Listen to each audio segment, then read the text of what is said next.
Whoa, hey folks, how you doing? Yeah, jamming out to a little bit of Paul Rogers and Free. Man, I tell you what. How y'all doing? Hey, it is, well, I guess what it is, the middle of the week, hump day. I think it's a fantastic day. It should be the best day of our life if we're doing it. So good to see everyone. What's happening? Let me see as I go over here and I hit that one and I hit that one. Yeah, that's all right. I know exactly where we are. That's all that's important, right? So sure, Steiger. Yeah, we put our lives in your hand. No problem. So get on the bus. It's a great time. Hey, Grandpa Brian, what's up? Lost in Space, AK Morningstar, and Deborah. And man, I saw a bunch of y'all in here earlier. Hello, Maria. Good to see you. Bada boom, boom. There you go, darling. So hello, Susie Q. What's up? Go, go.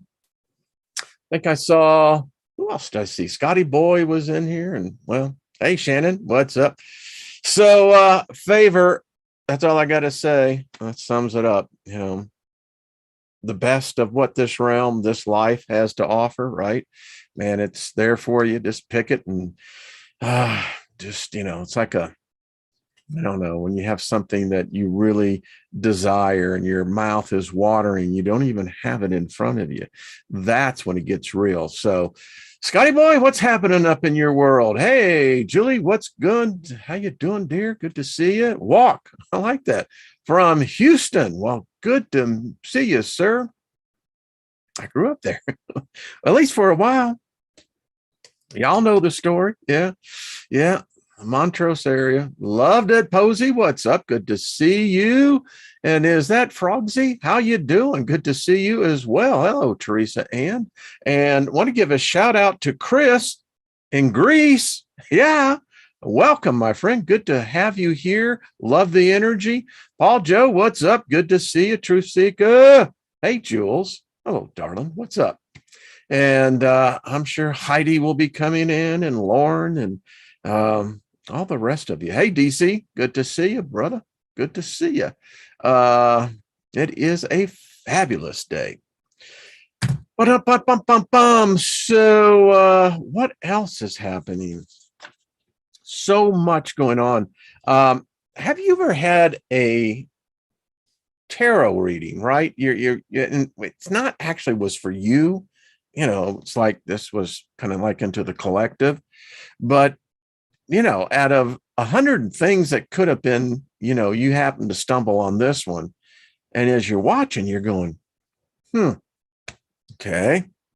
And you continue to watch and you can then go, And so how many items do you check off that you finally say, hey, there might be something to this? I mean, is it 1? Is it 5? Is it 9? What I stopped counting after a dozen and I said, okay, so there you go. Hey, pick it up. And this shirt, so had the most profound dream.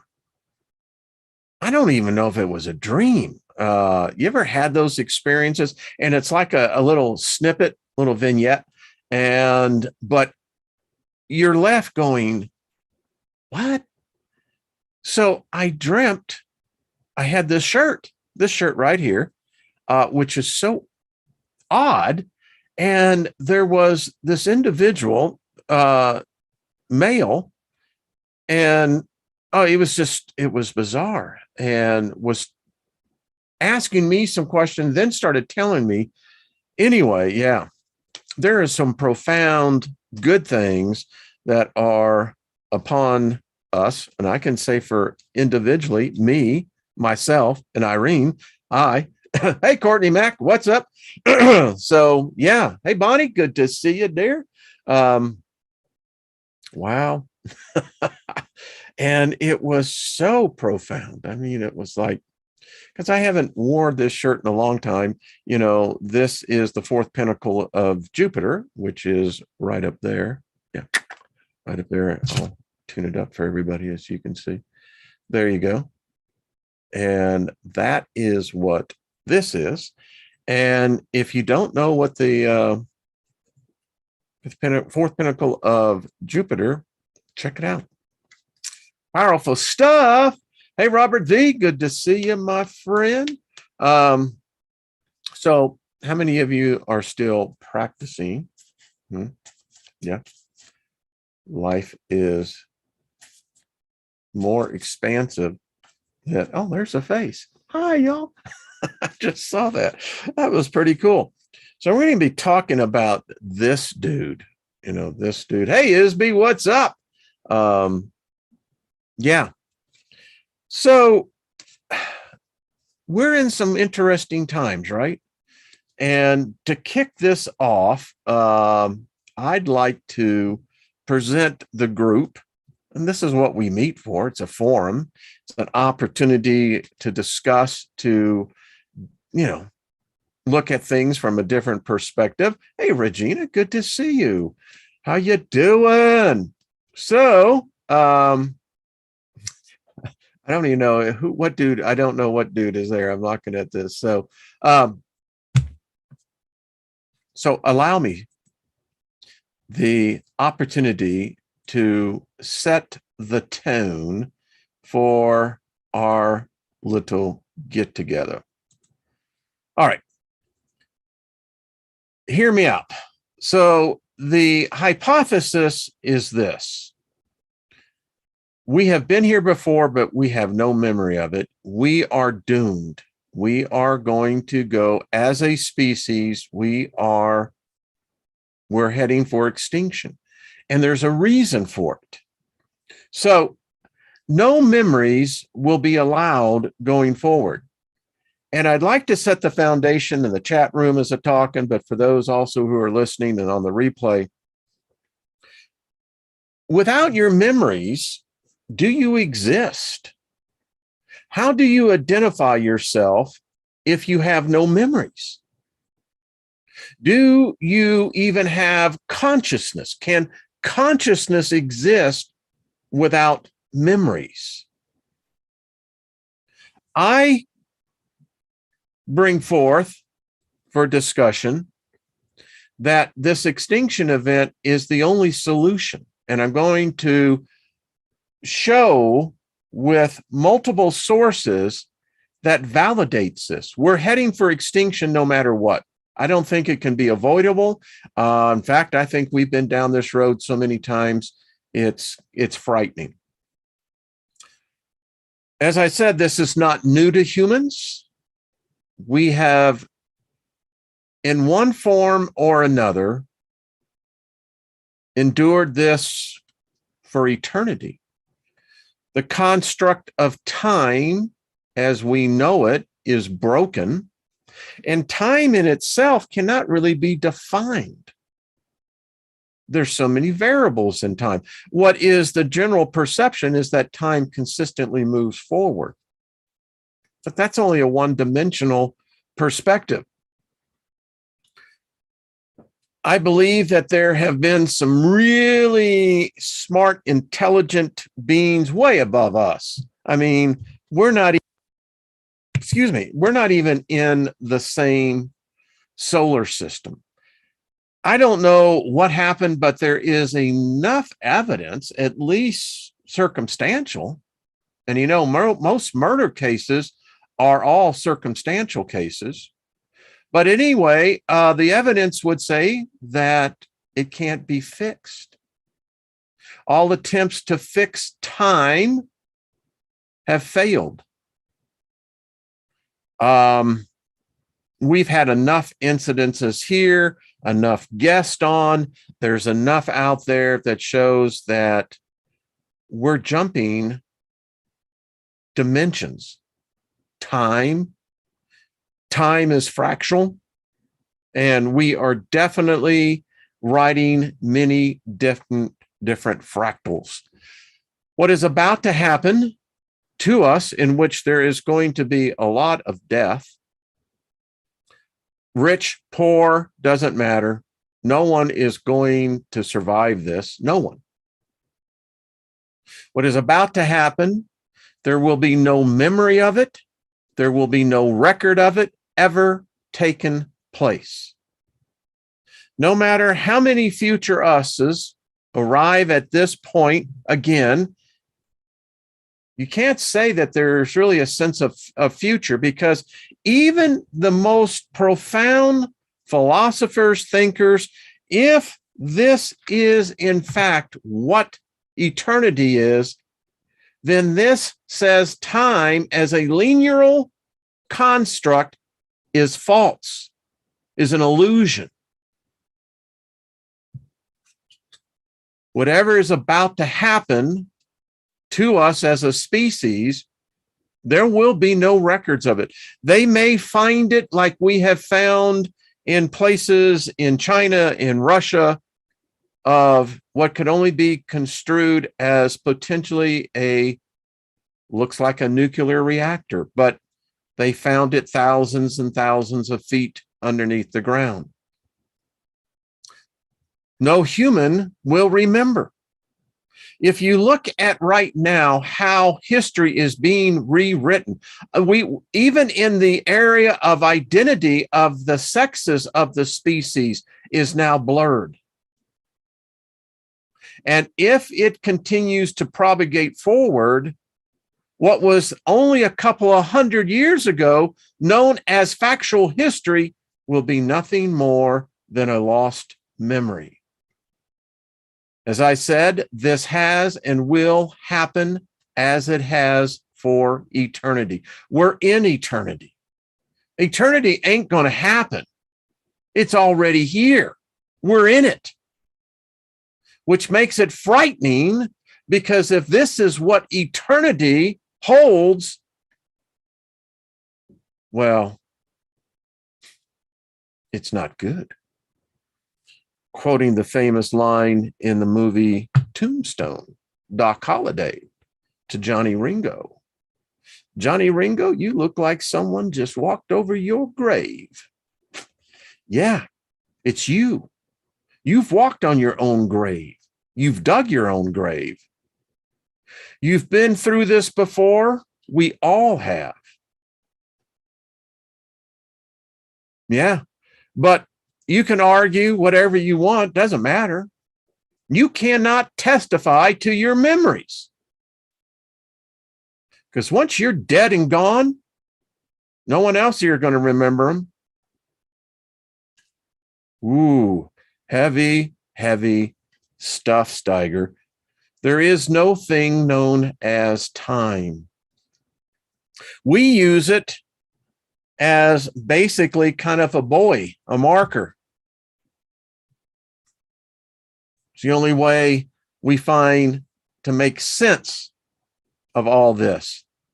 Because what we do know, the vast majority of what reality is nothing more than an illusion. But here's the good news. You don't have to worry, and you don't have to be afraid. You hearing me?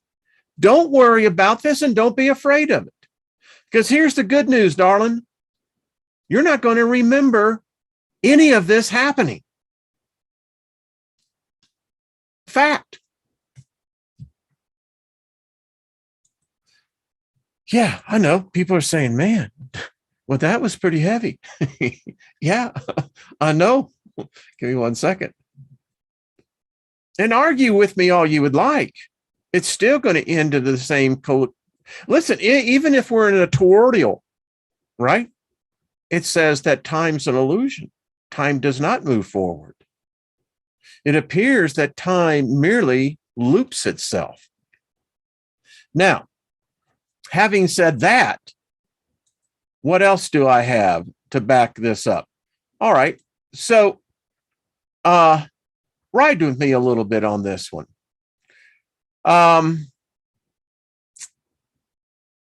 So here we go. As the story moves forward, all the information that was gathered is now gone. It slips the mind, leaving a nagging imprint memory with no plausible proof. We cannot validate history. Oh, we've got morons that have nice degrees that try to tell us that our science can actually say by dating this that we can tell you Absolutely. Well, maybe not absolutely, but close to absolute. Well, not close to absolute, something resembling close to absolute. Yeah. We can't even remember the technology they used in the world expeditions less than 100 years ago. Yet, we as a society will try to stick our chest out there and walk like, the old rooster in the chicken coop saying, look at us, look at me. I'm pretty goddamn smart. Look at all my damn technology. Look what I can do. Well, I can manipulate. Well, not quite. Well, you see, no memory. But yet, we will say we're ascending, we're advancing. Why is it that we read the ancient books? If we're so advanced on this timeline, why do we crave the knowledge that has been, number one, restricted, held from us, and two, that has been lost and forgotten? And if it is ever found, it will be argued that it is merely a fake, something that someone invented in recent time. The journey is all but convoluted from the moment it begins to its amazing end. Now, here's the thing. Imagine a world that is stuck in a time loop due to an inherent error of the Earth's rotation, and after an exact set of years, the entire world reverts to a specific date in history and starts all over again, proving nothing is new under the sun.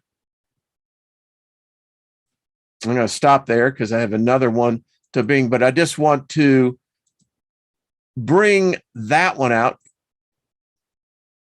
because there is this strange thing as he goes over here. We would have no way of proving it. We might be able to have a message in the bottle. In one of the Star Trek Next Generations episode, the Enterprise is caught in this void, and this being of immense intelligence is playing with the humans. And as they're trying to get out of the void, they set a marker, a pinger that pings, and it will allow them to be able to measure the distance as they continue to move away from the ping. In the episode, as the Enterprise is moving at warp 4, warp 5, that's 5 times the speed of light. All of a sudden, the ping fades out, and then ding, ding, ding, ding. It's right back in front of them. By all evidence, I believe that's what's happening to us. It would be difficult for all of us because I don't think we have the cognitive ability. If we did, it's been blocked. And again, if the story is right, even if you take reincarnation, I believe, is founded upon this principle. Because with reincarnation, there's a wipe. I don't care if it's a minor, mid, or major. There is a memory wipe. That's why you don't go to the light. And you pass over, do whatever you can to resist the light. Run, Forrest, run! That's all I got to tell you. Because you get to the light, you're going to be wiped. It's a fact. And we can see it here. If you have, for instance, a human that either by disease or blunt force trauma to the brain, particularly in areas where the memory is held and that is damaged, you have basically a blank vessel there. You have the shell of what the personality may have been, but the personality is gone. Why? There's no memory. And don't say it could be revived. You can't say that. The brain is damaged. Now, unless there's other areas of the brain that we don't know about that store memory, that's why I don't put a lot of stock, and I'm going to say this, in a lot of what is supposed to be a record. Because if there's truly a record, it would tell us this. But again, if what I am proposing here, and many others before me have proposed this, we would have no memory of it. We wouldn't know the difference.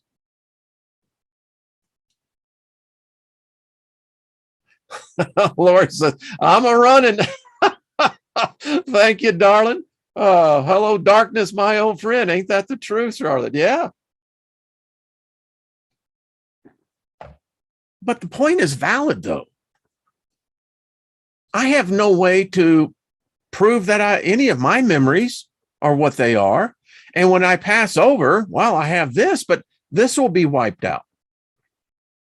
You know, when I was in the video duplication industry, you know, I worked in the largest domestic video duplication, and we had 1 million square feet plant. And how we would recycle VHS tapes is that we would degauss them.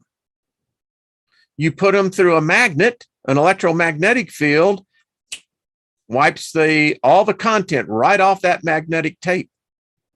I believe that's what we are. We're nothing more than magnetic tape, and it can be easily wiped. And then it gets into this issue. Okay, Steiger, so what are you saying? You know, what about ghost, poltergeist, afterlife? Oh, I believe that exists. I absolutely do. But then again, my point is, it seems like everybody is waiting, even on the other side. Part of what I'll be doing in the future as I get more into this, I want to get deeper into this. There are mysteries and questions that, if this is real, should be able to be obtained. But what if they're waiting for the same thing and they can't find a way out either? I don't know. Is there something that is of such a scale that when it just passes through, it wipes everything? And then we get the illusion that we're starting all over again? So part of the folklore to this is, for instance, the S4 area, where we have, of all places, and let me pull up the schematics of what we call the looking glass device. And allow me, as I pull through here very quickly. By the way, these are all the captured crafts that supposedly we've seen this one now. And if you've followed me, you should have this document. I can easily get it to you, but allow me to push down to where I really want to get. Okay, here we go. So this is where the looking glass device is at. And they say the thing about the looking glass device is that it doesn't change the future. It just merely shows you the impossible number of potential probabilities of a future. Now, the rumor is, and this document gets into where this guy, James Forrestal, was a part of this.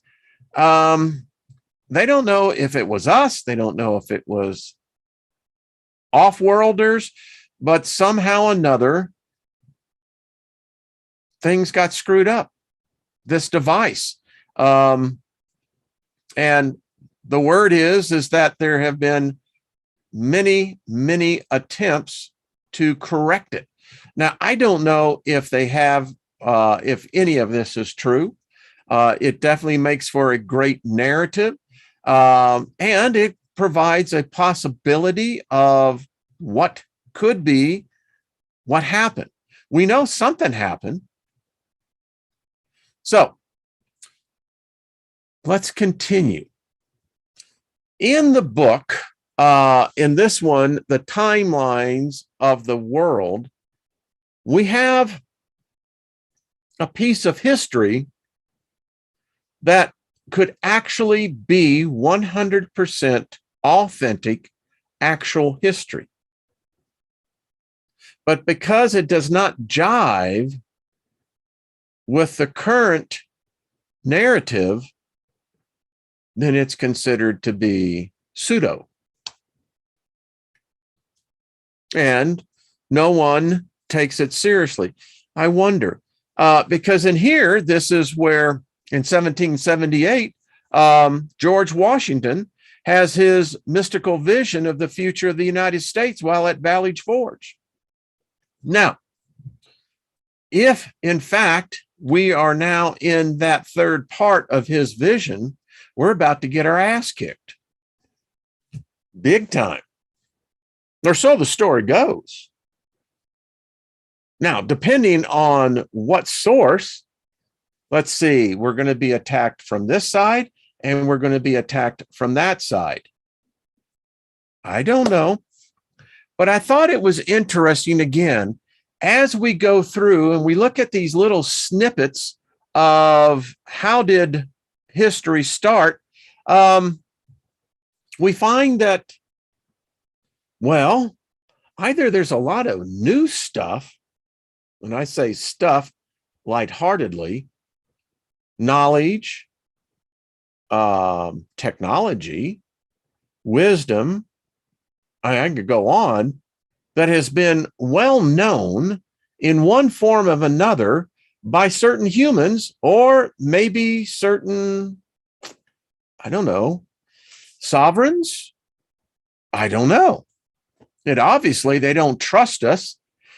And then again, you have to ask yourself, we're heading to the edge of oblivion. I don't see anyone putting the brakes on.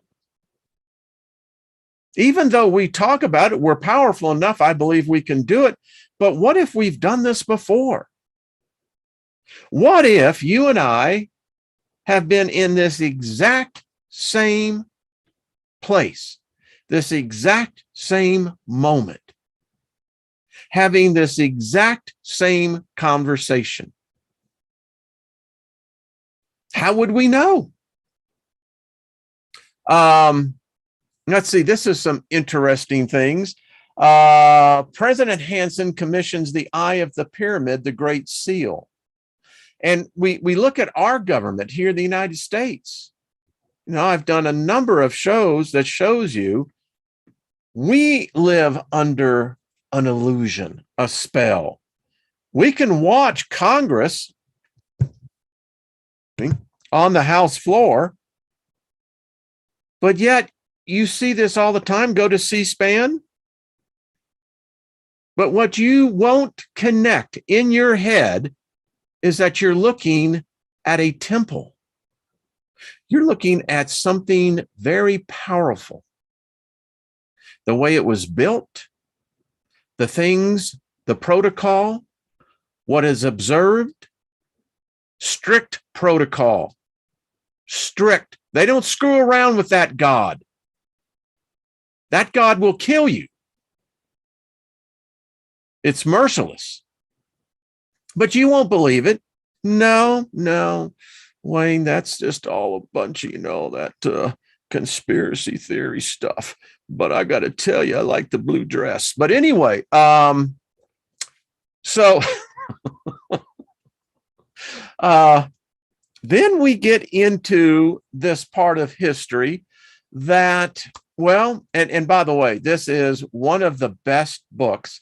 It's a great PDF. Get yourself, if you don't have this, and if you're ever bored, read it.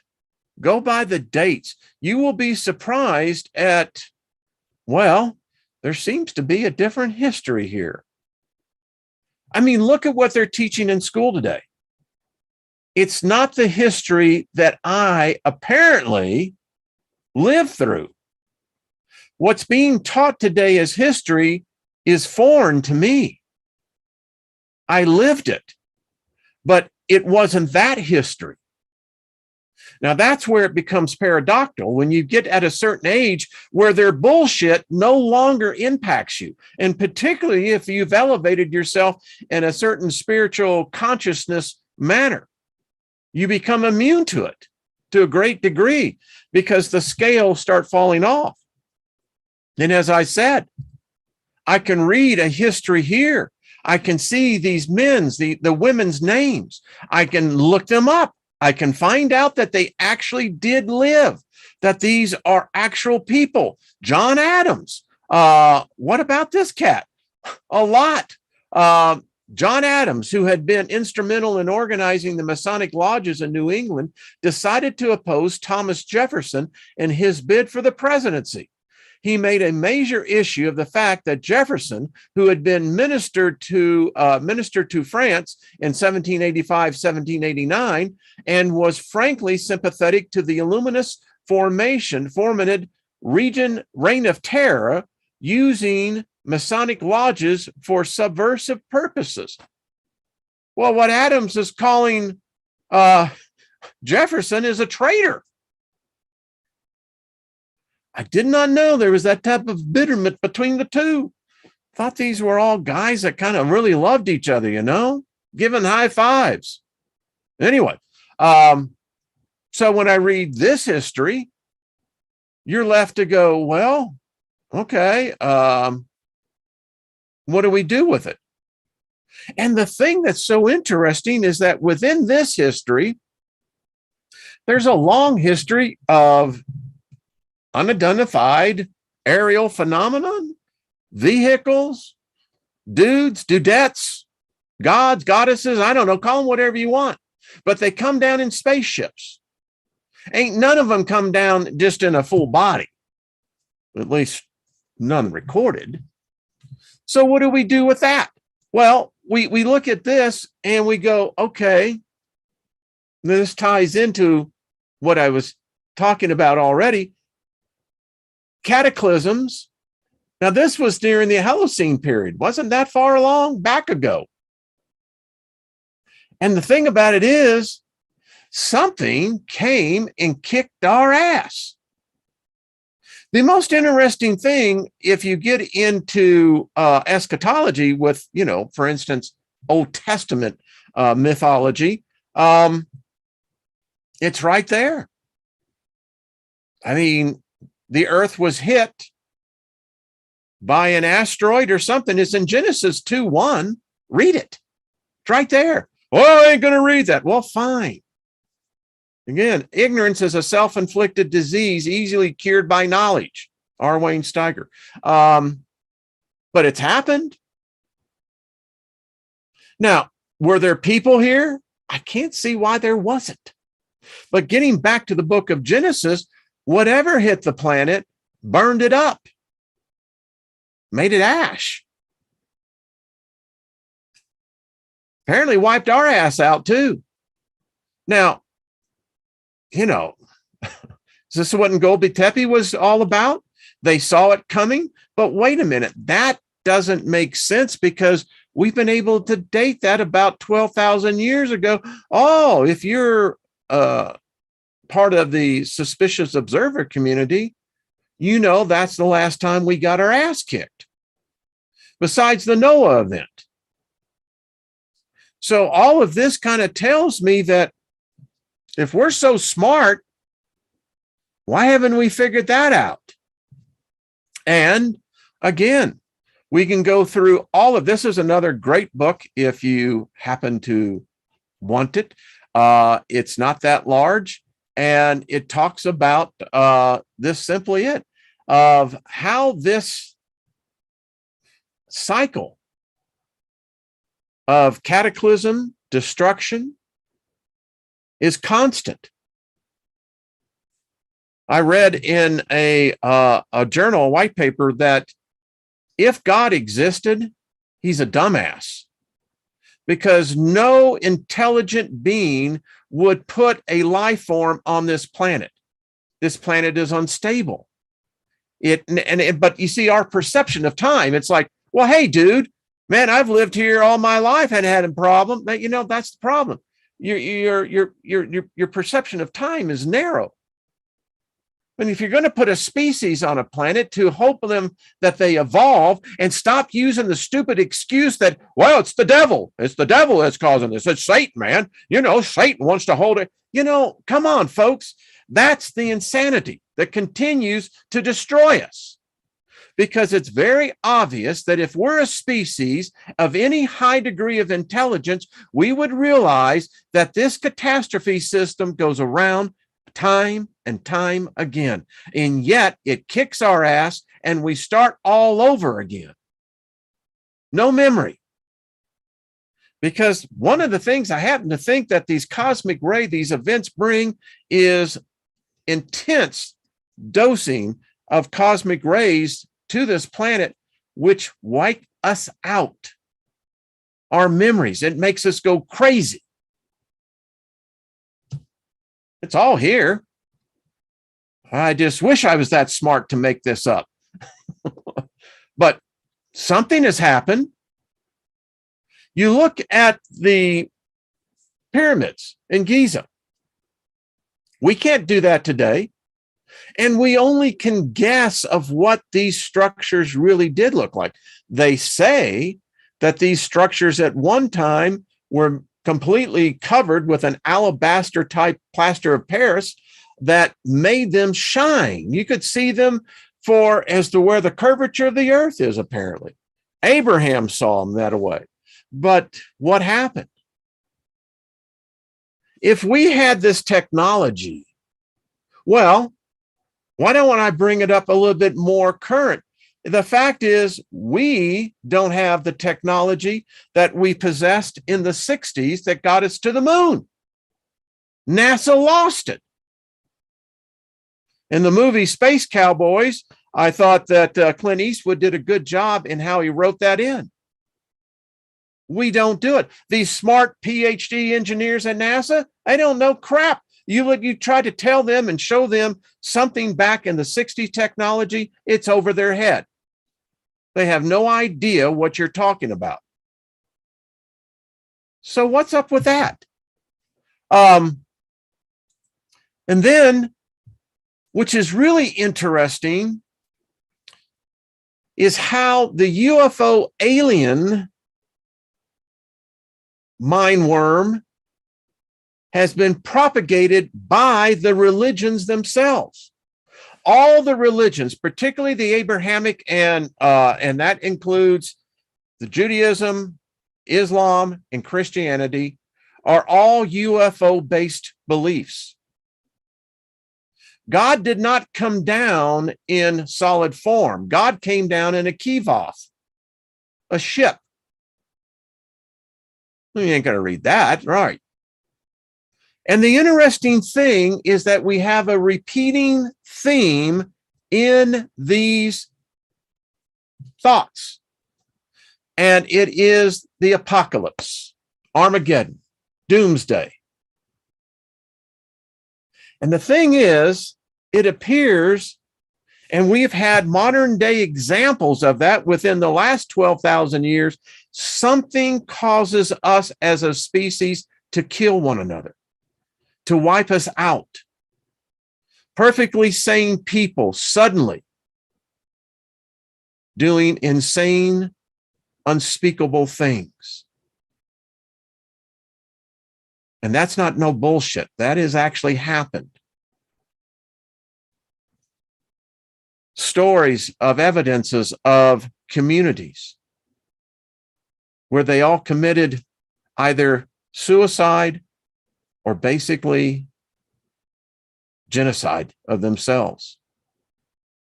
And again, we have this constant theme. God is up there. The angels are up there. The demons are down there. But isn't that interesting? Because if we look at that, then what the hell do we have with the hollow earth? Because you see, the belief system implies a direct foundation that there are beings that live inside the earth, not just metaphorically or allegorically.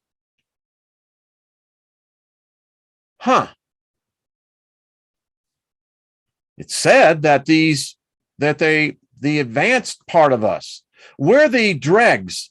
There apparently is a part of the Homo genus that is far more advanced than we are. They put us on the surface because we are nothing more than above an animal. We are an animal. They consider us an animal. That's why they put us up here, because this is where you die, is up here. You're exposed to all this. Again, if God was smart, no God would put a species on a planet that is so unstable as this planet.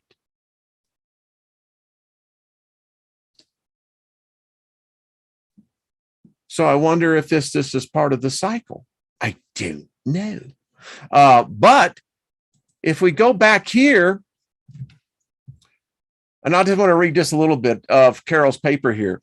It says UFO and alien-based religions crystallized as contemporary Western spiritual phenomena in the post-World War II era, and reflected both the historical, political, and moral anxieties about the atomic bomb attacks on Hiroshima and Nagasaki in August of 1945, and the atmosphere of paranoia and expectation of the end of the world that emerged as a result of the arms race between the United States of America and the Soviet Union. The theologies such religions drew upon two principal sources, one physical and the other spiritual. First, the hardware-orientated proto-conspiracy sightings of flying saucers by Kenneth Arnold in 1947, and the Roswell incident the same year, in which an unidentified object crashed into Roswell, New Mexico, and we all know the story. As I have told you, the real story about this incident that took place when we exploded those nuclear bombs, the hydrogen bomb, we were ruled savages. Now, depending on what path of thought you want to find out, but you can do your research on this, there was not just a single craft that crashed in Roswell, New Mexico. During the next 2 years, the Earth was invaded by all reports, hundreds, if not thousands, of crashed UFOs throughout the world. Many in the community theorize that this was, in fact, the first invasion. This is how it started, because this cycle was accelerated by us ripping the space-time continuum within our atmosphere. The other aspect on the spiritual side of it is humanity blatantly, with cold malice, sacrificed nearly 1 million human beings. Yeah. Oh, we're a savage beast. I mean, come on. We enjoy killing each other. That's why we have wars. That's why we have classes, because, you know, the rich feed upon the poor, because the poor have to be the slaves in order to feed the rich. I mean, it's how it's been for thousands and thousands, and it never changes. We always find ourselves right back here, the precipice of extinction. And yet, these vehicles, these sightings, these crafts, these beings are here. It has to be asked, are they part of our extinction? If the alien conspiracy has any foundation, I contend there are no good guys. I have these people that channel, you know, from this star system and that star system. You know what? Not one of those sons of bitches have come down and done anything. Not one. We're still killing each other. We're still starving each other. We're still experimenting on each other. Why? We got all the technology, right?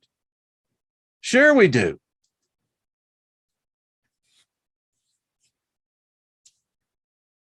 Some contend that the knowledge that we did here, and I know Robert V. and others have done it on the Tartarians and their technology,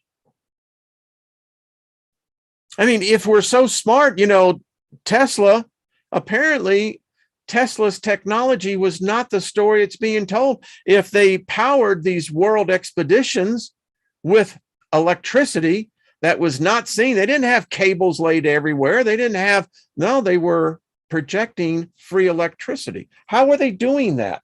And if we had it then, why the hell are we going down this failed right?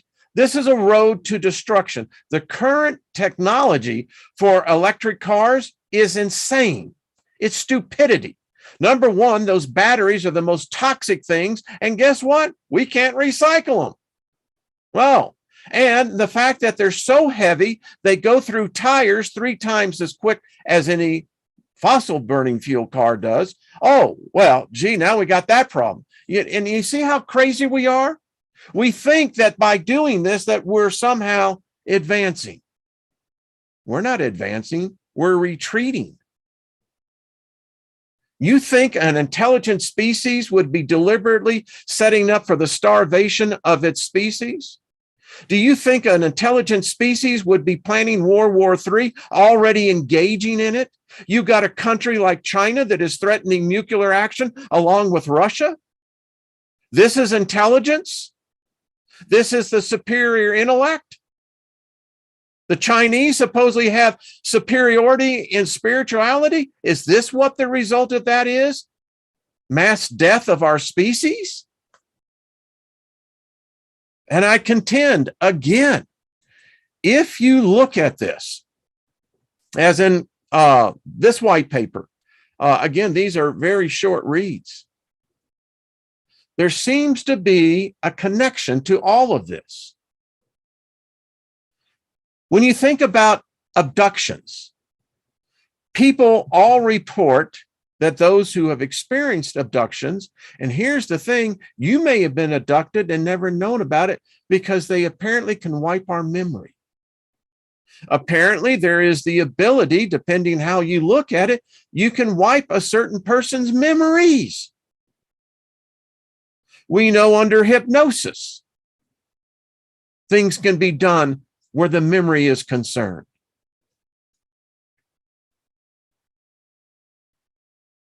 So, excuse me. Yeah, that is for another time. So that is basically the foundation here. We're on the precipice of something that's terrible. It's horrible to think. I believe individually, many of us may find our way out of it. But the question, and I'm not saying that this is fact, but it has to be discussed. Why are we doing this? In the book of Ecclesiastes, supposedly Solomon wrote that. Supposedly the smartest man that ever lived. Well, that then would make Jesus what? The first loser? But anyway, I get back to the point. He wrote in the book of Ecclesiastes, there's nothing new under the sun that's known to man. That which was shall yet be again. Is the clues always been in front of us, and yet the religions of the world don't want? Why? Because if you know that there is no stopping it, and you may have a lifetime that it didn't happen in your time, but inevitably it will, why comply? Why become subservient? I mean, isn't that what the book says? Am I wrong? If you want me to, I'll go and get it out and I can read it to you. There is nothing new under the sun known to man. That which was shall yet be again. I don't know. Coyote Prophet, why are we allowing it to happen? That, my friend, is the $1.2 billion question, right? Why? And, I've talked to my congressman who hangs up on me. I've tried to talk to my senators. They don't do anything. You try to warn these people and they look at you as though you've lost your mind. Yet their policies are all pushing towards this extinction event. What's going on? Why are we allowing this? I don't know. It's frightening to think that maybe we don't have the ability to stop it. It's frightening to think if I take the book of Ecclesiastes as probably my foundation, right, for this argument, that which was shall yet be again, and there's nothing new, there's no original idea. That means I don't have any original memories. It's what it's saying. And I can read the similar thing in the Quran. I can go to the similar thing in the Vedic. There's nothing new to man. Now, how finalist is that? Finalist, I like that word. Pretty cool, Steiger. Going to go. But think about it. And you could almost fall into a state of despair because it's like, what the hell?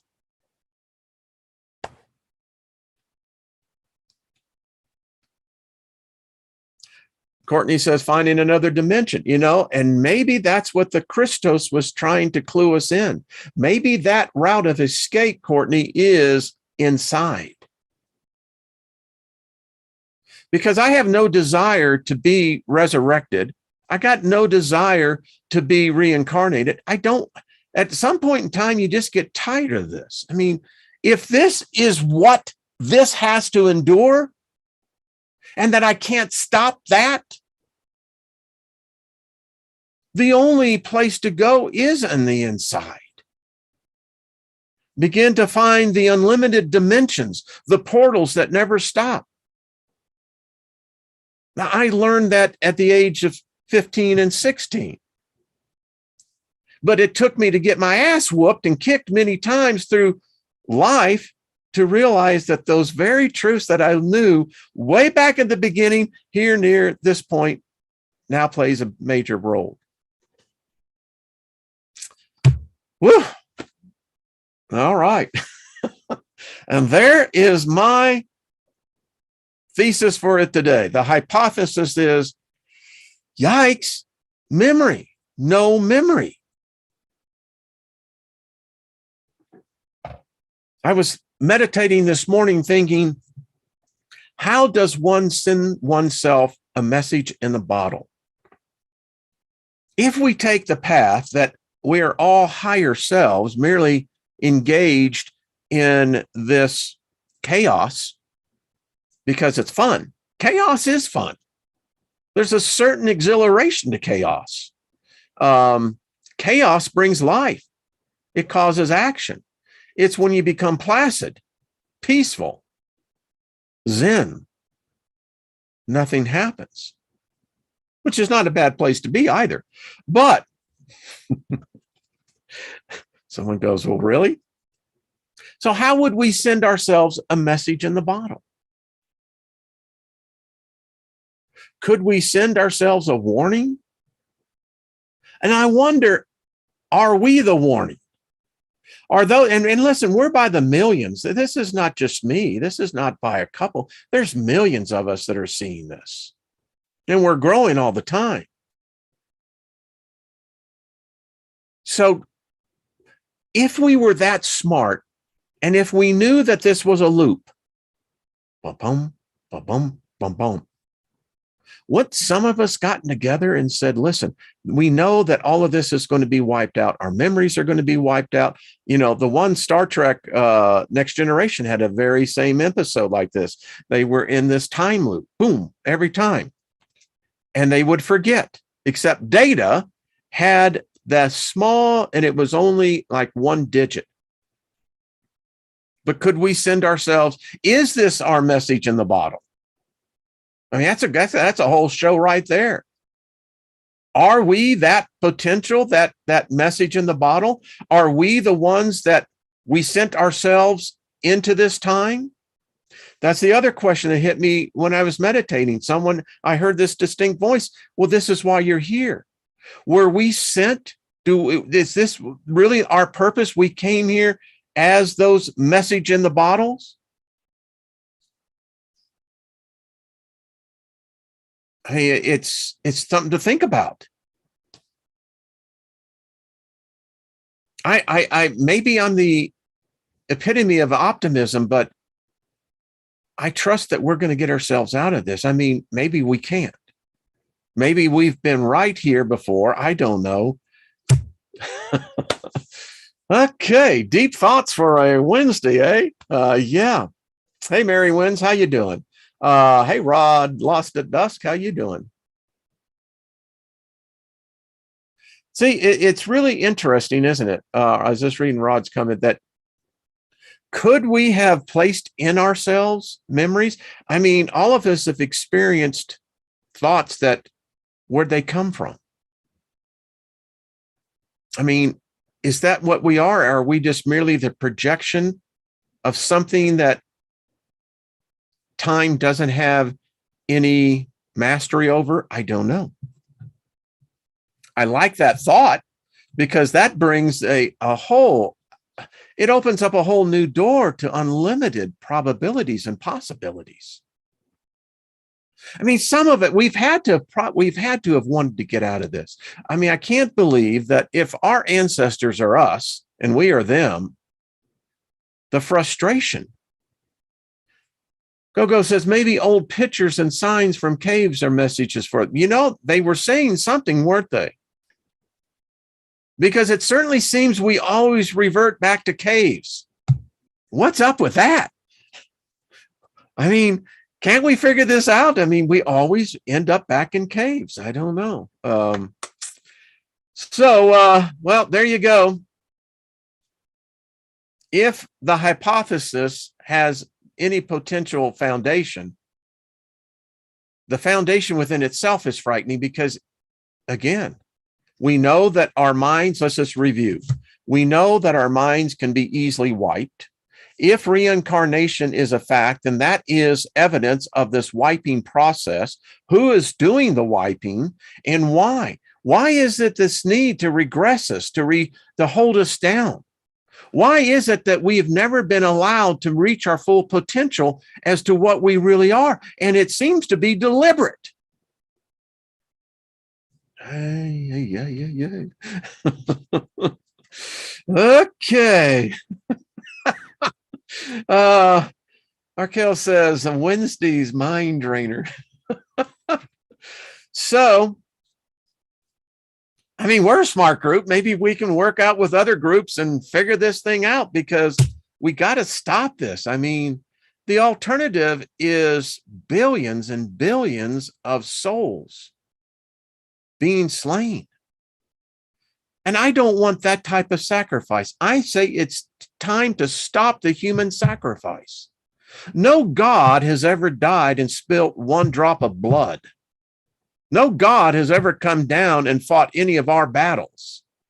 No angel has ever stood in the front lines and ever taken a sword for any of us. I see a lot of us dying in their name, dying in other humans' names, and for what?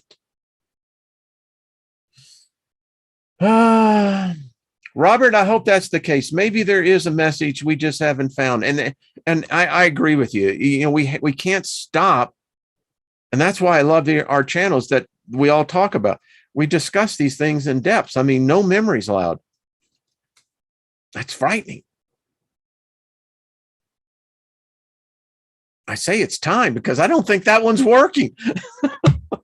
I think they've really messed it up. That's just my opinion, my humble opinion.